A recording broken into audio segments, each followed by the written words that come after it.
Burn the heretic! Kill the mutant! Purge the unclean! On the anvil of war are the strong tempered and the weak made to perish. Thus are men's souls tested as metal in the forge's fire. Hello there.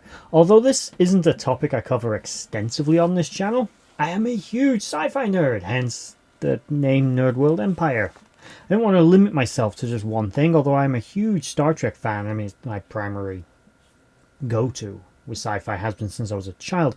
I really love Warhammer, and I was considering making a few more videos on it.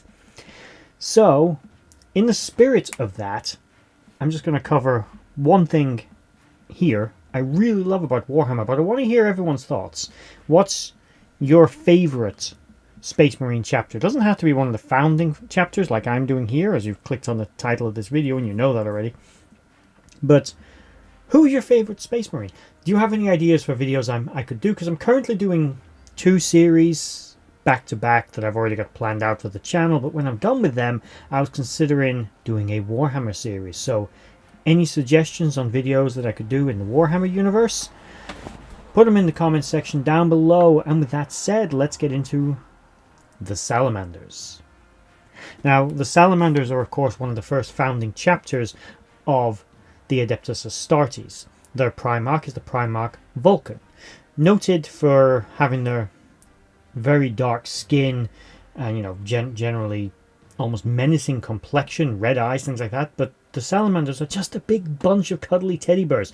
By definition, nothing in the Warhammer universe is really good. I mean, there is actually reasonable argument when you really read the lore that things ain't that bad across most worlds of the Imperium of Man. People get up, they go to work, they do their job, they get paid, they go home, they get married, they have kids. Yeah, there are some places where it really sucks, and that's because the lore often focuses in on these areas, like the underhives of hive cities, or some broken planet decimated by war where the entire population may be now clones, or it's a death world where everything's trying to eat you, or you're actually still under the control of some kind of demented AI, or you're constantly facing demonic incursions, or the threat of orc or, potentially worse, Tau invasion, the greater good. Shut up. But anyway, Nocturne is what is known as a death world. It is not exactly a pleasant place to live, and the Salamanders themselves actually live on the moon of Prometheus above it. That's where their fortress monastery is. I personally love them. I'm not going to cover every aspect of the Salamanders in this video. I may do a deeper dive on them at some point if I'm going to do a lot of Warhammer videos. If that's something you want to know, something you want me to do, by all means sound it out in the comments. But in brief, again, they're a big bunch of cuddly teddy bears. By definition, again, there is no good faction in Warhammer. But you could make a reasoned argument to say that the Salamanders are as close as damn it. Now, they've committed their crimes. They've done their bad. But for the most part, they will prioritize the safety of civilians. They are often heralded and lauded for this by the High Lords of Terror, by the general population of the Imperium, because when they enter a war zone, they will try to save the people. Whereas a guardsman faction, or some commissar, or even a Primarch, or another Space Marine chapter might go, well, the quickest thing to do would be just virus bomb the planet, right?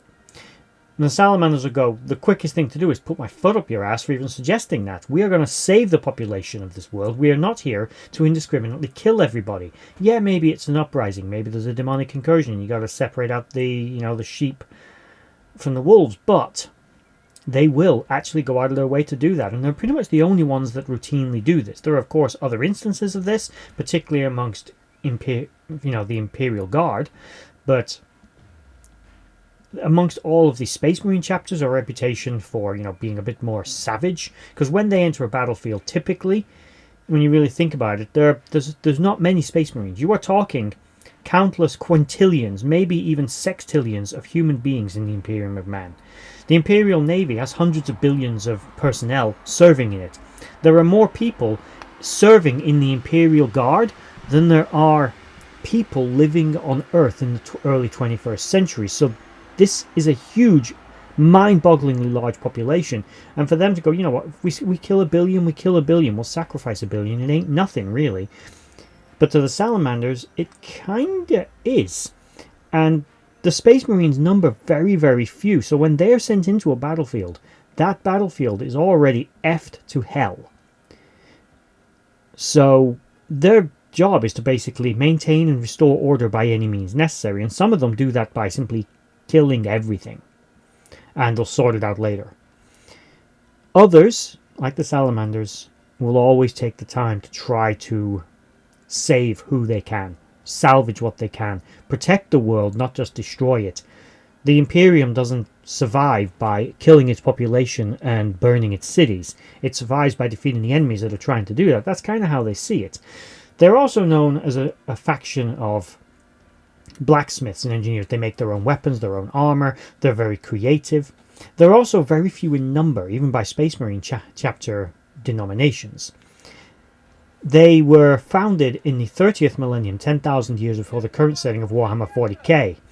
But they were one of the worst hit by the Istvan Dropsite Massacre. For context, that was where the firing blows of the Horus Heresy started. And multiple Space Marine chapters and one Primarch were utterly obliterated at this, well, massacre. And the Salamanders were amongst them. Their numbers greatly reduced. Not wiped out, but massively reduced. And although, of course, time heals all wounds, they somewhat recover. The Salamanders they didn't create as many successor chapters as, say, the Ultramarines or one such as them who weren't present. But as I said, this isn't a full deep dive. Vulcan is one of my favorite Primarchs. I like them personally because they represent the most human aspects, the true virtues. Basically, what is always touted as the honor and the purpose of the Adeptus Astartes and the Imperium is to protect humanity. They take that calling quite seriously and they represent it.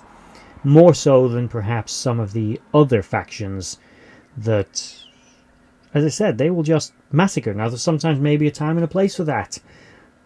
But the Salamanders, they're arguably the good guys. But what do you guys think? Again, this isn't a massive deep dive. It's not their full history, which I would like to do at some point. But I'm mostly here because I want to share that this is my chosen faction of Warhammer. And they're who I've always kind of identified with. As much as it's nice, you know, like I'm a Terran Empire fan from Star Trek, for example. I always sometimes like the bad guys. But in Warhammer, I don't know. I think it's because everybody's the bad guy. I somehow gravitate towards the good guy. What can I say? I'm a rebel. But what do you guys think? Again, let me know in the comment section down below. What's your favorite faction of the Adeptus Astartes? What's your favorite chapter? And with that said, we're at the end of this video. Thank you for watching it. If you've made it all the way to the end, I thank you very much for watching. Please like, share, and subscribe. And I hope you have a wonderful day. May the Emperor protect.